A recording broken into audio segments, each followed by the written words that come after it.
अस्सलाम वालेकुम स्टूडेंट्स, उम्मीद है आप सब लोग खैरियत से होंगे। आज हमने स्टडी करना है एप्लीकेशन ऑफ लेंसेज। जैसे पहले हमने जब लेंसेज वाला टॉपिक स्टार्ट किया तो वहाँ पे हमने कुछ डिवाइसेस को डिस्कस किया था कि ये डिवाइसेस हैं, इनके अंदर लेंसेज का यूज़ होते हैं। तो अब हम देखेंगे कि किस तरह लेंसेज इनके अंदर यूज़ होते हैं और किस तरह हम इमेज हमें मिलता है। कैमरा सबसे पहली जो डिवाइस है वो है कैमरा। कैमरा की जो कंस्ट्रक्शन है, simple camera consist of a light box with a converging lens in the front and a light sensitive plate or a film at the back। यहाँ पे अगर आप देखें ये यहाँ पे तो आपको ये लेंस नजर आ रहा है और ये बिल्कुल यहाँ पे एंड पे आपको एक फिल्म नजर आ रही है, एक स्क्रीन नजर आ रही है जिसके ऊपर इमेज जाके बनता है। अब कैसे इमेज बनता है? The lens focuses image to be photographed on the film. In a simple lens camera, the distance between lens and a film is fixed, which is equal to the focal length of the lens। जो distance होता है lens का और film का वो कितना होता है? वो एक फोकल लेंथ, जितनी फोकल लेंथ है लेंस की उसके बराबर उनके दरमियान डिस्टेंस रख के वहाँ पे वो जो फोटोग्राफिक प्लेट है या फिल्म है वो लगा दी जाती है। और ऑब्जेक्ट प्लेस्ड होता है beyond two F, means object पड़ा हुआ होगा टू फोकल लेंथ, जितने लेंस की एक फोकल लेंथ है प्लस वन, दो फोकल लेंथ के डिस्टेंस के ऊपर लेंस पड़ा हुआ होगा। इमेज जो हासिल होगा शीट के ऊपर, उस फिल्म के ऊपर, उस फोटोग्राफिक प्लेट के ऊपर, वो कौन सा होगा? वो रियल होगा, इन्वर्टेड होगा, डायमेंश्ड इमेज होगा। इस form in this way figure आपको नजर आ रही है। इसके बाद आ जाए स्लाइड प्रोजेक्टर।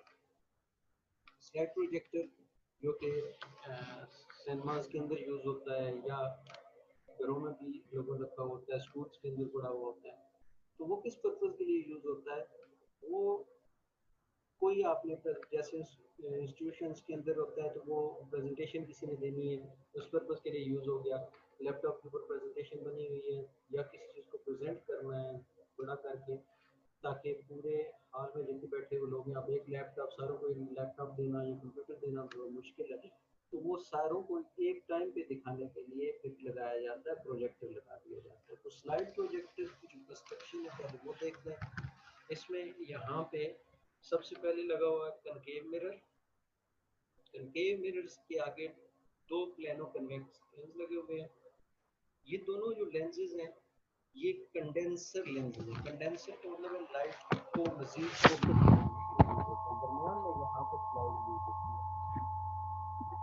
स्लाइड में ये जो जिस चीज का इमेज दिखाना होगा आप लोग, जो इससे आगे एक प्रोजेक्शन लेंस होगा जो जिसमें से लाइट गुजरेगी और वो प्रोजेक्ट करेगी मेन स्क्रीन के ऊपर जिसके ऊपर आपने इमेज देखना। अब आ जाए कि उसकी कंस्ट्रक्शन क्या वर्किंग क्या है।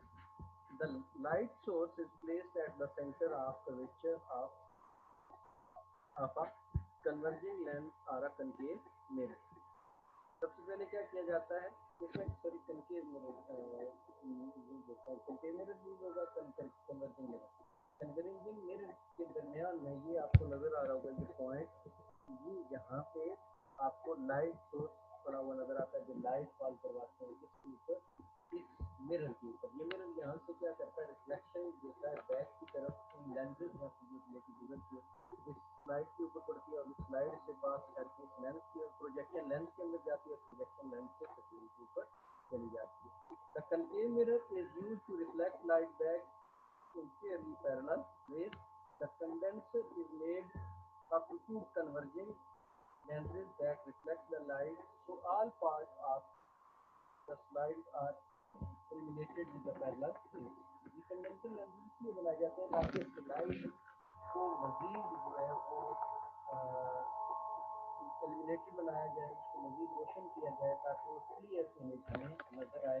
पैरेलल रेज की फॉर्म में प्रोजेक्शन लेंस के अंदर से पास करती हैं और स्क्रीन के ऊपर हमें। The projection and converging lens provide a real, large and inverted image that must be real to be projected on the screen। अब आगे आ गया कि ऑब्जेक्ट कहाँ पे प्लेस होगा।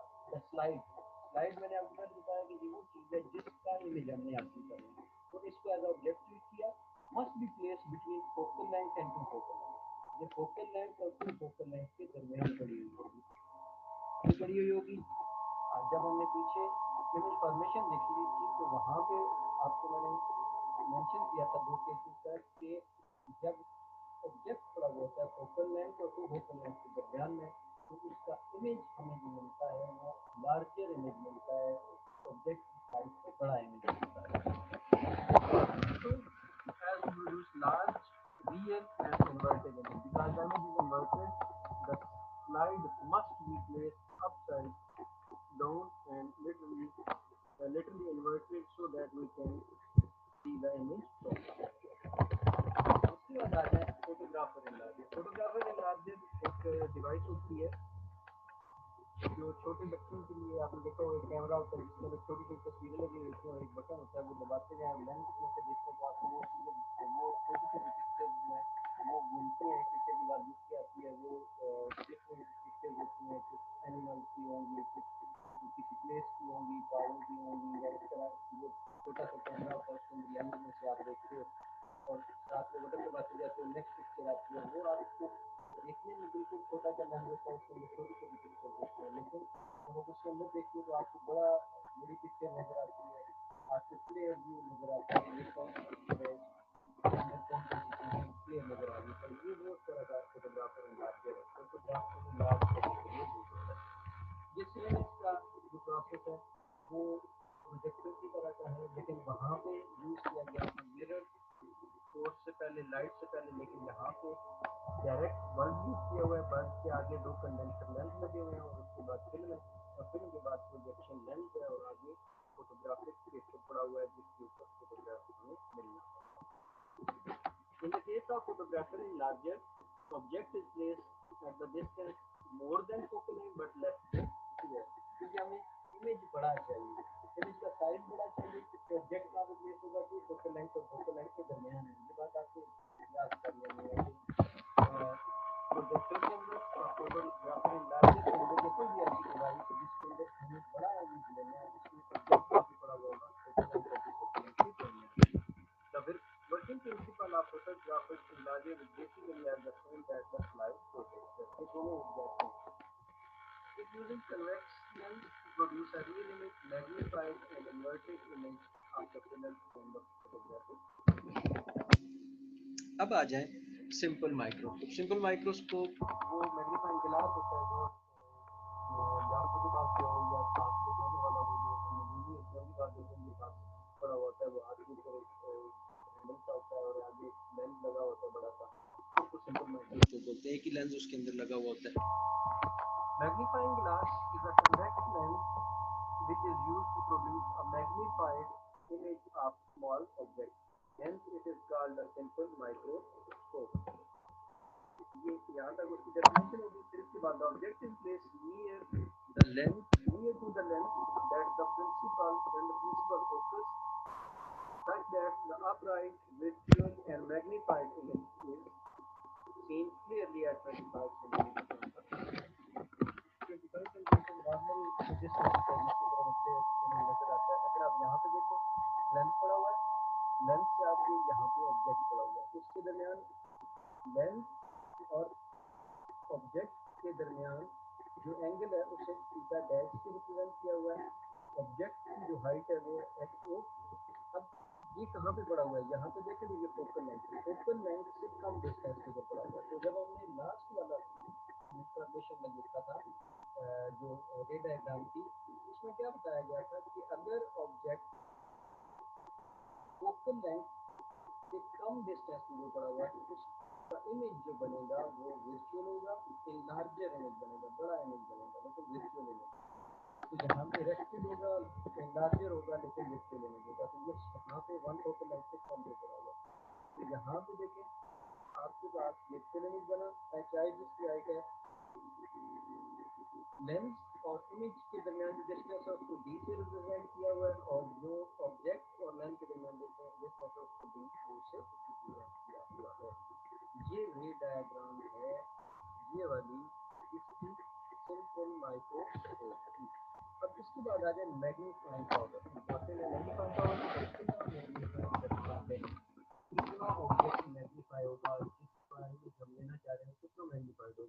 बड़ा करके दिखाऊंगा। तो उसके लिए let theta be the angle subtended at the eye by the simple small object when it is placed at the near point. अब यहाँ पे देखिए ये वाला ऊपर वाली जिसे देखिए, इसमें देखिए ऑब्जेक्ट पड़ा हुआ है, ऑब्जेक्ट और आई के दरमियान में लेंस नहीं पड़ा हुआ, ऑब्जेक्ट और आई के दरमियान जो एंगल बनता है वो है थीटा, इमेज और लेंस के दरमियान जो एंगल बनेगा वो क्या होगा, थीटा डैश। लेंस को पुश करने के बाद जो एंगल बनेगा वो होगा theta dash. If the object is now moved near to the eye, अब मजीद करीब कर दें आई के, तो क्या होगा, इमेज ब्लर होना शुरू हो जाएगा। अब the angle on the eye will increase and become theta dash।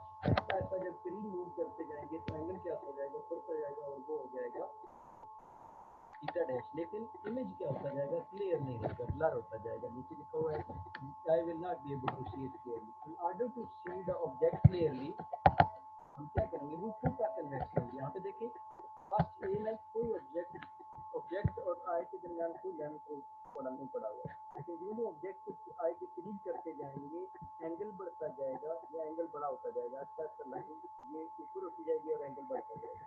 लेकिन आई के ऊपर जो इमेज बनेगा वो ब्लर होता जाएगा, वो इमेज क्लियर नहीं होगा। तो उसके लिए फिर हम क्या करेंगे, दरमियान में कन्वेक्स लेंस पुट करेंगे। जब कन्वेक्स लेंस पुट किया तो क्या होगा, between the object and eye, so that the lens make a larger virtual image of the object at a near point of the eye.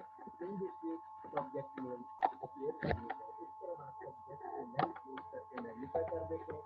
अब magnification formula क्या है, the magnifying formula है n is equal to theta dash over theta. Theta angle of a image divided by angle of a object. इसका जो इसका formula है वो क्या होता है, n is equal to 1 plus d over f. d is the distance of image divided by distance between lens and image and f is the focal length. इसके बाद आ जाए resolving power. The resolving power of an instrument is the ability to distinguish between two closely placed objects or points. तो दो points पड़े हुए हैं, दो ऑब्जेक्ट पड़े हुए हैं करीब करीब, तो उन दोनों के दरमियान जो डिस्टेंस का फर्क दिखाएगा, डिस्टिंग्विश करेगा कि दो चीजें बन गई हैं, उसको बोलते हैं रिजॉल्विंग पावर। ऑब्जेक्ट जब क्लियर करके दो ऑब्जेक्ट को अलग अलग हमें दिखा रहा है, इसका मतलब है वो माइक्रोस्कोप वो टेलीस्कोप क्या है, रिजॉल्विंग पावर अच्छी है। In order to see the close objects that are close together, we use an instrument of high resolution power. Object करीब पड़े होंगे और लेकिन हमें दूर से या करीब से बिल्कुल इस तरह नजर आएंगे तो एक ही ऑब्जेक्ट पड़ा हुआ, लेकिन उसके दरमियान डिस्टेंस होगा तो हम वो इंस्ट्रूमेंट यूज करेंगे तो हमें क्लियरली उनके दरमियान डिस्टेंस को डिस्टिंग्विश करके ये ऑब्जेक्ट अलग पड़ा है, ये वाला ऑब्जेक्ट अलग है, उसको बोलते हैं रिजॉल्विंग पावर। अब आ जाते हैं कंपाउंड माइक्रोस्कोप। इंपॉर्टेंट है कंपाउंड माइक्रोस्कोप की रीड डायग्राम, सिंपल माइक्रोस्कोप की भी इंपॉर्टेंट है। अच्छा, इसमें आपको कुछ टर्म्स हैं जो आपको पहले याद रखने वो हैं, इसको देखने पर इसका कंसेप्शन देखिए। ये आई लेंस है, इसमें दो तरह के लेंसेज होते हैं, एक आई पीस होता है एक ऑब्जेक्ट पीस होता है, ठीक है। ये आई पीस है यहाँ पे, इसके बाद बॉडी ट्यूब है, ये बॉडी ट्यूब है जिसके अंदर आप देखते हो ये ऑब्जेक्ट है। इसके बाद ऑब्जेक्टिव ये स्टेज है जिसके ऊपर ग्लास स्लाइड रखते हैं। अगर आपने करवाया है ब्लड टेस्ट करवाया है तो आपने देखी है माइक्रोस्कोप, या बायो की लैब के अंदर बायो के स्टूडेंट्स हैं उन्होंने देखी होगी। ये कंडेंसर लैंप है, कंडेंसर लैंप क्या करता है, यहाँ पे कंडेंसर लेंस लगा हुआ है, यहाँ पे लैंप लगा हुआ है, उस लैंप की मदद से ये यहाँ से नीचे से रे फॉल करवाई जाती है। ये कंडेंसर क्या करता है उसको मजीद क्लियर करके ये उसकी बेस है, नीचे स्लाइड में 10 स्पेसिमेन यहाँ पे सैंपल रखा जाता है। ये उसकी आर्म है, फाइन फोकस नॉब है, ये वाली कर्स फोकसिंग नॉब है, ये वाली कर्स फोकसिंग नॉब है जो मजीद उस यहाँ से ये जो ट्यूब है उसके अंदर मजीद उसको क्लैरिफाई करने को। अच्छा, इसके बाद आ जाए it gives greater magnification than a single lens. ये सिंगल लेंस से ज़्यादा मैग्निफिकेशन करता है। सिंगल लेंस के अंदर एक लेंस होता है, बलून के अंदर एक से ज़्यादा लेंसेज होते हैं। The object length that a short focal length, objective lens, इस यहाँ पे दो लेंसेज होते हैं, एक ऑब्जेक्टिव लेंस होता है एक आई पीस होता है। जो ऑब्जेक्टिव लेंस है उसकी फोकल लेंथ लेस देन होती है 1 सेंटीमीटर, और जो आई पीस है उसकी फोकल लेंथ ज्यादा होती है। ये बात आपने माइंड में रखनी है। माइक्रोस्कोप के केस में ऑब्जेक्टिव लेंस की फोकल लेंथ कम होती है, आई पीस की फोकल लेंथ ज्यादा होती है। मैग्निफिकेशन अब कैसे होती है, इसकी रे डायग्राम आप देखें। यहाँ पे ऑब्जेक्ट पड़ा हुआ है जिसका स्मॉल साइज है, बहुत स्मॉल। रे आ रही है जो कि यहाँ पे लेंस रखा हुआ है जिसकी फोकल लेंथ क्या है, कम है, स्मॉल साइज का। आई पीस को देखें तो उसका साइज बड़ा है। इस तरफ आए, यहाँ से रेज आई, यहाँ से रेज आई। अब इनका जो इमेज बना वो यहाँ पे आपको नजर आ रहा है, ये क्यू आई वन साइज का क्यू आर, ये इमेज है किसका, ऑब्जेक्टिव लेंस का। यहाँ पे एक बात क्लियर आपको करनी है कि ये जो इमेज बन रहा है ये इमेज है किसके लिए, इस लेंस के लिए जो कि ऑब्जेक्टिव लेंस है, जो कि राइट साइड पे छोटे साइज का पड़ा हुआ है। लेकिन अब आई पीस ने किस जो ऑब्जेक्ट को बड़ा करके दिखाना है, उसने इस इमेज को जो कि ऑब्जेक्टिव लेंस ने बनाया है इसको अब मैग्नीफाई करना है। इसने थोड़ा सा उसको बड़ा किया क्योंकि वो फोकल लेंथ और फोकल लेंथ के दरमियान में पड़ा हुआ है। अब ये जब आई पीस के अंदर से रिफ्रैक्शन रेज गुजरेंगी, यहाँ से पास करते हुए आई के ऊपर पहुंची, तो इसका जो ऑब्जेक्ट पड़ा हुआ है आप देखिए, ये focal length of eyepiece है। ये कहाँ पे पड़ा हुआ है, इमेज कहाँ पे बना है, focal length of eyepiece और आई पीस के दरमियान में। मीन्स हमारे पास जो इमेज बनेगा वो लास्ट वाली जो फिगर थी इमेज फॉर्मेशन वाली, वहां पे उसके मुताबिक बनेगा, जो कि क्या होगा, इमेजिनरी होगा, वर्चुअल होगा, इन्वर्टेड होगा और डायरेक्ट होगा, लार्जर होगा। और इसका इमेज कहाँ पे बन रहा है आई का, ये यहाँ पे आपको आई टू इमेज बन रहा है जो कि फाइनल इमेज बन रहा है लार्जर का। क्यों बना, पहले देखें, ये ऑब्जेक्ट था, ऑब्जेक्ट नजर आया किस में से, ऑब्जेक्टिव पीस में से, जो करीब पड़ा हुआ था ऑब्जेक्ट के सैंपल के। उसका इमेज बना कहाँ पे, आई पीस की फोकल लेंथ के दरमियान में, यहाँ पे। इसका ये ऑब्जेक्ट है किसके लिए, आई पीस के लिए। ये इमेज है ऑब्जेक्टिव लेंस के लिए, लेकिन ये ऑब्जेक्ट है किसके लिए, आई पीस के लिए। ये इमेज है ऑब्जेक्टिव लेंस का, लेकिन ये ऑब्जेक्ट है किसके लिए, आई पीस के लिए। आई पीस ने जो इमेज दिखाना है बड़ा करके, वो इसका इमेज हमें दिखाएगा, जो कि क्या होगा, बड़े साइज का होगा, स्मॉलर साइज का नहीं है बल्कि बड़े साइज का है, क्योंकि फोकल लेंथ के दरमियान में पड़े हुआ है, लेकिन वर्चुअल होगा, डायरेक्ट होगा। इसकी मैग्नीफाइंग पावर क्या होगी, मैग्नीफाइंग पावर इसकी टू लेंसेज है, दो लेंसेज है, तो उसकी रिस्पेक्ट से होगी m is equal to L over F nought. L is the near distance, ऊपर देखो एल कहाँ पे है, ये एल है, the distance between objective lens and eyepiece, over focal length into 1 plus D over F E. एक lens, ये first वाली सिंपल माइक्रोस्कोप की magnification power multiply by L over F nought, where L is the length of the compound microscope, which is equal to the distance between objective lens and the eyepiece. D is the distance of the final image from eyepiece. F naught and F P are the focal length of the object. किस purpose के लिए use होता है, compound microscope is used to study the bacteria and other microscopic objects. It also used for the research in several fields of science like microbiology, botany, geology and genetics. तो यहाँ पे आपने इसको clear करना है, इसकी रे डायग्राम देखनी है। मजीद कोई क्वेश्चन हो तो आपने वो क्लैरिफाई करना है। मैग्निफिकेशन का अगर आपको नहीं समझ आया, ये मैग्निफिकेशन, एक लेंस की मैग्निफिकेशन ये है, मल्टीप्लाई बाय ये दूसरे लेंस की मैग्निफिकेशन। तो दो लेंसेज यूज हुए, कंपाउंड है, तो दोनों लेंसेज की मैग्निफिकेशन को आपको किया गया है। इसके बाद आते हैं टेलीस्कोप के। टेलीस्कोप का काम क्या है, telescope is an optical instrument which is used to observe the distance object using lenses or mirror. ये lenses और mirror की मदद से distance object को बड़ा करने के लिए यूज होती है। इसके अंदर भी two converging lens यूज होते हैं। It is also called a refracting telescope. इसको refracting telescope भी कहते हैं। ये refracting telescope an object lens form a real image.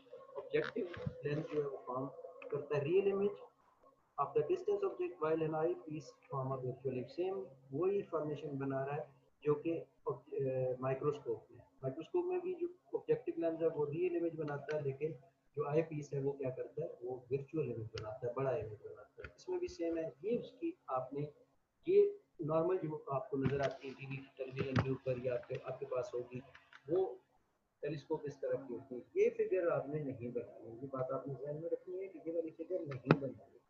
Figure आपने जो बनानी है रे डायग्राम, वो ये वाली बनानी है, नीचे वाली, ये वाली जो आपको नजर आ रही है, ये आपने बात ध्यान में रखनी है। ठीक है, उसके कुछ जो कंस्ट्रक्शन है वो यहाँ पे दी हुई है कि क्या क्या चीज़ें होती हैं। ऑब्जेक्टिव लेंस है, फिर इसके बाद ये focal point of objective lens है, फिर इसके बाद ये आई पीस लगा हुआ है, इमेज यहाँ पे बनेगा, ये इमेज आप आई पीस में ये बड़ा करके नज़र आ रहा है। लेकिन ये हम आगे जाके देखते हैं। वर्किंग ऑफ रिफ्रैक्टिव टेलीस्कोप क्या है, रे डायग्राम फिगर 12.34 आपको नजर आ रही है। When parallel raise from a point on a distance object passes through objective lens a real image I1। अब ये सारी एक्सप्लेनेशन है किसकी, इसके अंदर जो भी चीजें बनी हुई हैं आप देखते हैं कैसे। सबसे पहले यहाँ पे ऑब्जेक्टिव लेंस पड़ा हुआ है और ये पड़ा हुआ है आई पीस। ऑब्जेक्ट जो कि डिस्टेंस है, ये बहुत दूर कोई ऑब्जेक्ट पड़ा हुआ है, जैसे आप आसमान के ऊपर किसी चीज को देख रहे हो, तो ये वाला ऑब्जेक्ट बहुत दूर है। यहाँ से रेज आ रही है पैरेलल, पैरेलल इसलिए आ रही है कि क्योंकि ऑब्जेक्ट बहुत दूर पड़ा हुआ है, बहुत डिस्टेंस के ऊपर पड़ा हुआ है, तो जिसकी वजह से ये रेज क्या आती हैं, पैरेलल आ रही हैं और इंटर हो रही हैं ऑब्जेक्टिव लेंस के ऊपर। ऑब्जेक्टिव लेंस के अंदर से पास की, और इसका ये स्मॉल ऑब्जेक्ट था, इसका रियल इमेज बना हमारे पास कहाँ पे, ऑब्जेक्टिव लेंस और आई पीस के दरमियान में। लेकिन कहाँ पे बना वो देखें, focal length of objective lens पे, focal length of objective lens पे, और focal length of eyepiece से कम डिस्टेंस पे, मींस यहाँ से इस लेंस की जो फोकल लेंथ है उससे कम डिस्टेंस के ऊपर। तो जब कम डिस्टेंस के ऊपर बनेगा तो इमेज क्या होगा, वर्चुअल इमेज होगा। अब ये रेज आई जो कि यहाँ से पास हुई इस आई पीस के अंदर, कन्वेक्स लेंस के अंदर, जो कि आई तक पहुंची, और ऑब्जर्वर ने यहाँ से जो रेज पैरेलल हुई वहां से हमने डैश लाइन जो है वो ड्रा की, और हमारे पास एक इमेज बना जो कि इरेक्ट था, वर्चुअल था और लार्ज साइज का इमेज हमारे पास। नीचे आपको नजर आ रही है F E focal length of eyepiece, focal length of eyepiece, ये फोकल लेंथ ऑफ ऑब्जेक्ट है यहाँ से यहाँ तक। तो ये थी हमारे पास रे डायग्राम ऑफ टेलीस्कोप। यहाँ पे साइड पे देखें तो क्या लिखा हुआ है, a telescope cannot make stars look bigger because they are too far away, but there is something important the telescope can do. It makes stars look brighter. Dim stars look brighter, and stars that are too faint to see come into view. Without telescope, we can see up to 3,000 individual stars in the night sky. 3,000 individual stars हम देख सकते हैं night sky के without telescope. A small telescope can increase this by a factor at least 10, means इसको 10% बढ़ा देती है। So a telescope is better than the naked eye for seeing dim stars. The reason that telescope gather more light than the eye. ये बड़ा नहीं करती, बल्कि क्या करती है, मैग्नीफाई कर देती है, ब्राइटर कर देती है। तो ये यहाँ तक हमारा आज का जो टॉपिक था वो कंप्लीट है टेलीस्कोप का। इसके बाद हमारे पास एक ही टॉपिक रह गया है आई वाला, और नियर साइटेडनेस, फॉर साइटेडनेस, वो हम करके इंशाल्लाह चैप्टर को कंप्लीट करेंगे। यहाँ तक अगर कोई क्वेश्चन हो तो आप इंशाल्लाह क्लास में पूछें। किसी को कुछ चीज़ क्लियर नहीं हुई, रे डायग्राम से मतलब कुछ पूछना है, तो आप क्लास के अंदर जो रेगुलर स्कूल के अंदर चल रहे हैं उसमें आप मेरे से पूछ सकते हैं। नेक्स्ट लेक्चर में मिलते हैं, तब तक के लिए अल्लाह हाफिज़।